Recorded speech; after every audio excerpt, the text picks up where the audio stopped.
La siguiente exposición corresponde a la actividad complementaria de la materia Perspectivas contemporáneas de los partidos políticos del Programa de Relaciones Internacionales de la Universidad Militar Nueva Granada en la modalidad a distancia.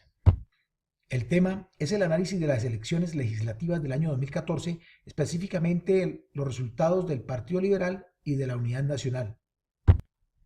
A manera de introducción, se debe decir que las elecciones del Congreso generaron gran expectativa, que el Congreso es el espacio por excelencia en donde se definirían, entre otras, el futuro del proceso de paz y el tipo de reformas políticas y legales que luego pueden acompañar en su implementación. Además, muchas figuras políticas que parecían ser actos para aspirar a la presidencia de la República deciden, en este caso, echar su suerte en las elecciones parlamentarias, sobre todo en el momento en que la agenda del proceso de paz, su dinámica, volvía a ser visible y tomaba fuerza, gracias al segundo acuerdo que firmaron la FARC y el gobierno en La Habana, concerniente precisamente a la participación política. Otro ingrediente adicional que generó expectativa en las elecciones parlamentarias fue la presencia del expresidente Uribe y su lista presentada por el Centro Democrático. Muchos analistas y líderes de opinión coinciden que este iba a ser el regreso del uribismo al país, por eso lo tomaban como un termómetro y medían la acogida que tiene la sociedad colombiana, toda vez que iba a sacar dividendos tanto del Partido Liberal como del Partido de la Unidad Nacional. En este caso, el Senado y la Cámara fueron de la siguiente forma. Los resultados obtenidos en el Senado: el primer lugar para el Partido de la U, con 21 escaños, y en el caso de la Cámara de Representantes fue el Partido Liberal quien obtuvo la mayoría de escaños, 39. Los partidos de la coalición, tanto el Partido Conservador como el Partido Cambio Radical, obtuvieron lo propio en ambas opciones. El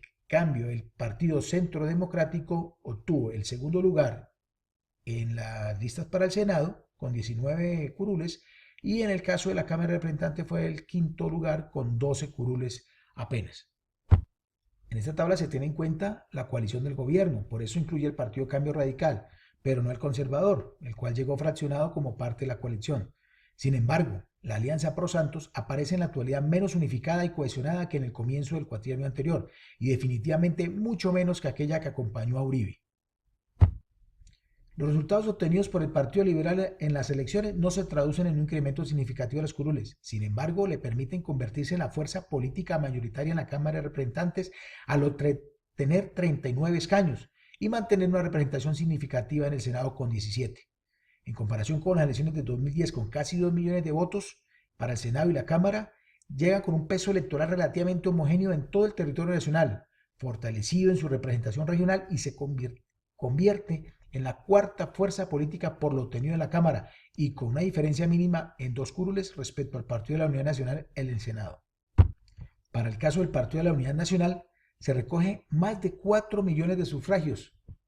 entre el Senado y la Cámara de Representantes. De esta forma, se posiciona como la fuerza electoral que tendrá el mayor número de escaños en el Congreso,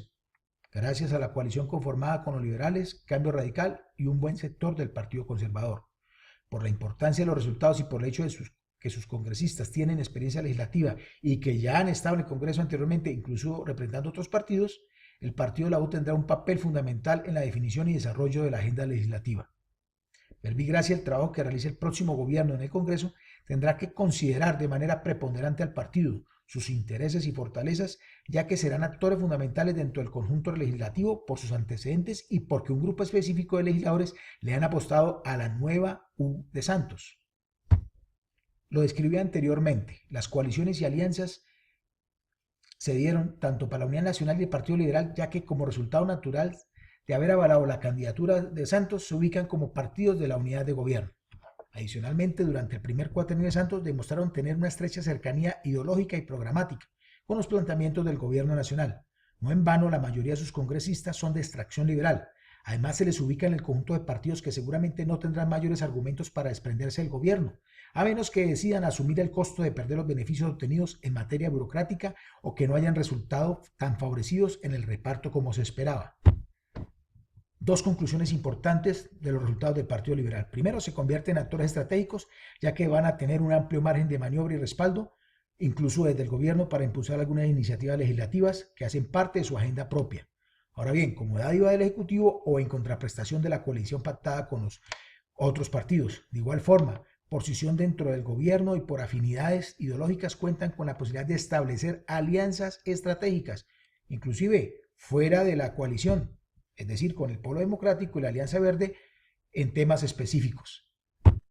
En el caso del partido de la U, ya en frío y muy dependiente de la victoria posterior de Santos en las presidenciales, el partido de la U tendrá un rol protagónico en la definición y desarrollo de la agenda pública, ya que se constituye en la maquinaria del triunfo reeleccionista. De otro lado, como partido de gobierno acude a la eventual alianza con el Partido Liberal, situación que se vive en el escenario de polaridad y menos unidad, por cuanto los otros partidos férreamente opositores buscarán continuamente resarcir la supuesta traición de Santos a las raíces de la U de Uribe. Quisiera terminar esta exposición con una frase que al traducirla menciona que el 72% de electores no escogió ningún partido y que ese porcentaje fue el verdadero ganador, el voto en blanco. Muchas gracias.